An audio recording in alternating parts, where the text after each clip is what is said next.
এ বাংলায় আমরা শামসেরগঞ্জ দেখেছি, এ বাংলায় ধুলিয়ান দেখেছি। বৈশাখ মাস শুরুর ঠিক মুখে মুখে এবং সে কভারেজ করতে হয়েছে। ভাঙচুর হয়েছে থানা, ডাকবাংলো, ট্রাফিক গার্ড ভাঙচুর হয়েছে, তাণ্ডব হয়েছে। দ্য কোয়েরির কমিটমেন্ট ছিল, সে সংবাদ পরিবেশন করেছে। সেখানে সম্প্রদায়কে কেন্দ্র করে লড়াই হয়েছে, প্রাণ ঝরেছে। দূরে ভাগীরথী নদী, সেখানে পেরিয়ে বৈষ্ণবনগর তারা চলে যায়। রাজ্যপাল সেখানে যান, সিট গঠন হয়, নানান ঘটনা ঘটেছে। রাজ্য পুলিশের মহানির্দেশক তিনি যান। এখনো সেন্ট্রাল বাহিনী রয়েছে, এখনো ধুলিয়ান, এখনো শামসেরগঞ্জ, ঔরঙ্গাবাদ, জাফরাবাদ বিস্তীর্ণ অঞ্চলে এখনো কিন্তু রক্তের দাগ শুকিয়ে যায়নি। রক্তের দাগটা তো কালচে হয়েছে, কিন্তু মানুষের হৃদয়ে যে রক্তের দাগ লেগেছে, যে সম্প্রদায় হোক না কেন, সেটা অত্যন্ত অনভিপ্রেত, অবাঞ্ছিত। কিন্তু বাংলায় ঘটছে এই ঘটনাগুলো, পরপর ঘটছে। কেন ঘটছে? অনেকে বলছে এর পিছনে কি কোনো রাজনীতি আছে, এর পিছনে কি কোনো তুষ্টিকরণ আছে, এর মধ্যে কোনো ধর্মান্তকরণ আছে। আমি সব বিতর্কে যাব না। এই শামসেরগঞ্জ, ধুলিয়ান, জাফরাবাদ, ঔরঙ্গাবাদ, জঙ্গিপুর, উমরপুর স্মৃতি টাটকা হলেও এখনো 24 ঘন্টা পেরোয়নি, মহেশতলায় কিন্তু ঘটনা ঘটেছে। কলকাতা লাগোয়া গার্ডেন রিচ এলাকা, দর্জি শিল্পীদের বাজার, যেভাবে হাট বসে, ভারতবর্ষের বহু ব্যবসায়ীরা সেখানে আসেন। শামিয়ানা টাঙিয়ে, চাদর বিছিয়ে সেখানে ব্যবসা হয়, লক্ষ লক্ষ টাকা সেখানে ব্যবসা হয়। কিন্তু এখানে স্ফুলিঙ্গের আগুন কিভাবে, স্পৃহা ছড়ালো কিভাবে, পিছনে কে আছে? হঠাৎ করে কেন তুলসী মঞ্চ ভাঙা হলো, এ প্রশ্ন উঠছে। এ প্রশ্ন আমি করছি না। গতকাল সন্ধ্যের পর থেকে তাণ্ডব হয়েছে 3 ঘন্টা, পুলিশ নিয়ন্ত্রণ করতে পারেনি। যেটা কলকাতা পুলিশের আন্ডারের মধ্যে পড়ে, মনোজ ভার্মা যেটা পুলিশ কমিশনার, ডিসি পোর্ট আক্রান্ত হয়েছেন, এএসআই আক্রান্ত হয়েছেন, এক মহিলা কনস্টেবল তিনিও আক্রান্ত হয়েছেন। এটা এই বাংলার চিত্র নয়, এটা এই বাংলার স্বাভিমান নয়। এটা পুলিশকে অনেক কসরত করতে হয়েছে। কথায় কথায় প্রায় অনেকে বলেন, সবাই বলেন যে কলকাতা পুলিশকে স্কটল্যান্ড ইয়ার্ডের সঙ্গে তুলনা করা হয়। পারলো না কেন? 3 ঘন্টা। রক্তটা কেন ঝরলো? ডিসি পোর্টকে কেন আক্রান্ত হতে হলো? পুলিশকে কেন মার খেতে হলো? কিসের পরিপ্রেক্ষিতে, কিসের ভিত্তিতে? কোন দখলের লড়াই চলছিল? জমি দখলের লড়াই, নাকি রাজনীতির সোদাগন্ধ, নাকি রাজনীতিকে আর সামনে রেখে রক্তাক্ত পরিস্থিতি তৈরি করতে চাইছে সামনে 26-এর ভোট? যদি এগুলোকে আপনি রাখেন, অত্যন্ত বেদনা হতো, হৃদয় বিদারিত ঘটনা। তাই যে ঘটনা মহেশতলায় ঘটেছে, মুখ পুড়েছে।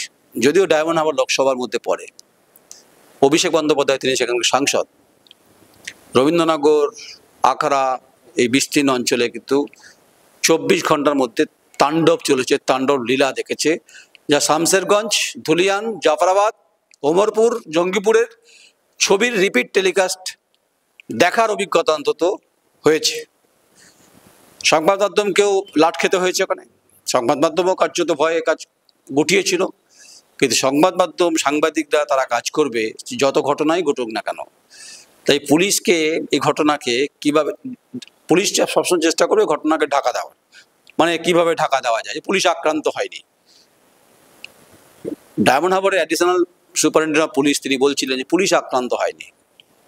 পাশে অফিসার তিনি বলছেন পুলিশ আক্রান্ত হয়নি, আমরা চিহ্নিতকরণ করতে পেরেছি।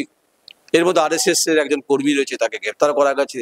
তিনি বাটা মোড়ের সময় তিনি অ্যাকশন মুডে ছিলেন, তার বাড়ি থেকে, তার গাড়ি থেকে বা তার এলাকা থেকে, তার কাছ থেকে নাকি বেশ কিছু বিস্ফোরকের কেমিক্যাল পাওয়া গেছে। এটার মধ্যে কি তদন্তে ঠিক হবে? আমি তদন্তকারী সংস্থা নই। যদিও বিরোধী দলনেতা তিনি NIA এর কথা বলেছেন, তিনি প্যারামিলিটারি ফোর্সের কথা বলেছেন, বিধানসভার বাইরে তিনি আজকে কার্যত বিদ্রোহ ঘোষণা করেছেন, হাইকোর্টে এটা নিয়ে গেছেন। মাথায় তুলসী গাছ নিয়ে শুভেন্দু অধিকারী তিনি আজকে বিধানসভার ভেতরে প্রথমে ব্যাপকভাবে ওয়েলে নেমে বিক্ষোভ দেখায়, ব্যাপক, যা কার্যত মুলতবি প্রস্তাব নিয়ে আসা হয়েছিল। স্পিকার বিমান বন্দ্যোপাধ্যায় পড়তে দেন ঠিকই, কিন্তু তাও খারিজ করে দেন। বাস আগুনের স্ফুলিঙ্গ স্পৃহা ভাগীরথীর পারে, গঙ্গার পারে, দাউ দাউ করে জ্বলতে শুরু করলো বাক্যবাণের পরিপ্রেক্ষিতে। বিধানসভার করিডোর থেকে বেরিয়ে সোজা হচ্ছে রে রাজভবন, সেখানে খালি পায়ে রাজ্যপালের কাছে তারা অভিযোগ জানাতে গেছে, জানিয়েছে যে বেছে বেছে টার্গেট করা হয়েছে। আমি বলছি টার্গেট করা হচ্ছে নাকি এর পিছনে কোনো অন্য কোনো গল্প আছে? যত নির্বাচন ঘনিয়ে আসছে, যত ঘটনাগুলো আমরা দেখছি রাজনৈতিকভাবে উত্তপ্ত হচ্ছে, মাটি বালি কাদা সর্বত্রই, রাজপথ শহর মহানগর গ্রামগঞ্জ আঁকা বাঁকা পথ সমস্ত জায়গাতেই ঘটনাগুলো ঘটছে। এখানে পুলিশের ভূমিকা অত্যন্ত সদর্থক। পুলিশ কি ঠিকঠাক মুডে ছিলেন? আমি পুরনো রেফারেন্স দিতে পারি একটা, অনেকে ভালো লাগবে না।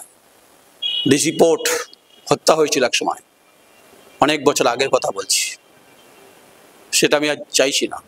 আবার বলছি কোনো ঘটনা কোনো মৃত্যু যদিও হয়নি, ক্যাজুয়ালিটি অনভিপ্রেত নয়, কোনো ভালো ছবি যায় না, ভালো ফ্রেম নয়। কিন্তু কলকাতা পুলিশের স্কটল্যান্ড ইয়ার্ডের তকমাটা কার্যত মুছে যাচ্ছে ক্রমাগত ধারাবাহিকভাবে শাসক দলকে ডিফেন্ড করতে গিয়ে। যে কথা সমাজের অগণিত মানুষ বলছেন, কখনো বিরোধী দল বলছেন, কখনো বামফ্রন্ট বলছেন, কখনো কংগ্রেস বলছে, সবাই বলছেন, সরকার মুখ ঢাকার চেষ্টা করছেন। তাই মেটিয়াবুরুজ, গার্ডেন রিচ, রবীন্দ্রনগর, আখড়া, সন্তোষপুর, বিস্তীর্ণ, ওখানে খালেদ সাহেব বিধায়ক, তিনি আগে কংগ্রেসের বিধায়ক ছিলেন, তিনি এখন তৃণমূল কংগ্রেসের বিধায়ক। খালেদ সাহেবকে আমি দীর্ঘদিন ধরে চিনি, বিধানসভা করার সুবাদে তাকে আমি চিনি। তিনি বলছেন সামান্য ঘটনা, পুলিশ এসে গেছে, পুলিশ ঠিকঠাক অ্যাকশন মুডে।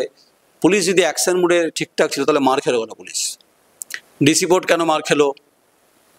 এএসআই কেন মার খেলো? মহিলা পুলিশকর্মী কেন মার খেলো? এই প্রশ্ন উত্তর কে দেবে? খালেদ সাহেব, আপনি তো এখনকার বিধায়ক, আপনার নেতা Abhishek Bandyopadhyay member of parliament, আপনার মুখ্যমন্ত্রী মমতা বন্দ্যোপাধ্যায়, উত্তর দিতে হবে তো আপনাকে। এ বাংলা শান্তির বাংলা প্রায় বলেন, রবীন্দ্রনাথের বাংলা, জীবনানন্দের বাংলা, কত কবিদের নাম করেন এ বাংলা, কিন্তু বাংলা রক্ত ঝরছে, ঘটনা ঘটছে, তুলসী মঞ্চ ভাঙা হচ্ছে, বিধানসভায় তুলসী হাড়ি করে মাথায় করে বিরোধী দলনেতা তিনি বিধানসভা থেকে বেরিয়ে রাজভবন যাচ্ছেন, এটা কি ভালো ফ্রেম যাচ্ছে নাকি? তাই এর মাঝখানে যুপকষ্টে বলি হচ্ছে নিপীড়িত মানুষ যারা শ্রমজীবী পরিবারের সঙ্গে যুক্ত, যাদের জীবন জীবিকার সঙ্গে সম্পর্ক রয়েছে, কারণ বাজার বন্ধ আছে, আজকে থমথমে পরিবেশ রয়েছে। তাই শামসেরগঞ্জ হোক বা ধুলিয়ান হোক বা ঔরঙ্গাবাদ হোক বা জাফরাবাদ হোক বা সুতি হোক বা ওমরপুর হোক, ছবিটা যেন বদলাচ্ছে না, ক্রমশ ফ্যাকাশে হচ্ছে কেন? প্রশাসন পুলিশ সত্যি কি পারছে না, নাকি নার্ভ ফেল করছে, নাকি ধামাচাপা দেওয়ার চেষ্টা চলছে? কে আরএসএস, কে বিজেপি, কে তৃণমূল কংগ্রেস, এগুলো না দেখে যদি পার্টিকুলার আইডেন্টিফাই করা যায়, পুলিশ যদি করতে পারে। যদিও নয়ন রায় কোনো পরামর্শ দিচ্ছে না, আপনার আমি পরামর্শ, আমার কথা শুনবেন কেন আপনারা? কিন্তু এ বাংলায় যেটা ঘটার কথা নয়, সে বাংলায় সেটা ঘটছে, তা প্রতিদিন লাট খাচ্ছে লাট্টুর মতো পুলিশ, মারও খাচ্ছে, আক্রান্ত হচ্ছে, একটা ভালো ছবি যাচ্ছে না সমাজ ব্যবস্থার ক্ষেত্রে। তাই মহেশতলার ঘটনাকে নিয়ে অত্যন্ত মানুষ বিরক্ত বলছি না, মানুষ অত্যন্ত ক্লান্ত হয়েছে, বিধ্বস্ত হয়েছে।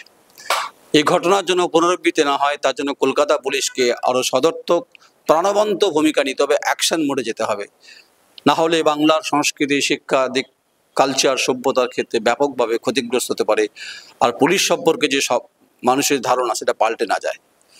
আপনারা সঙ্গে থাকুন, দেখতে থাকুন। আমি আর কোনো বিষয়ে বিতর্কিত আমি যাব না, বিতর্কিত বিষয়ে ইস্যুকে নিয়ে আলোচনা করতে চাইছি না। সঙ্গে থাকুন, কমেন্টস করুন, মতামত করুন, স্পর্শকাতর ইস্যু আমরা সঙ্গে রয়েছি। নমস্কার, নয়ন রায়।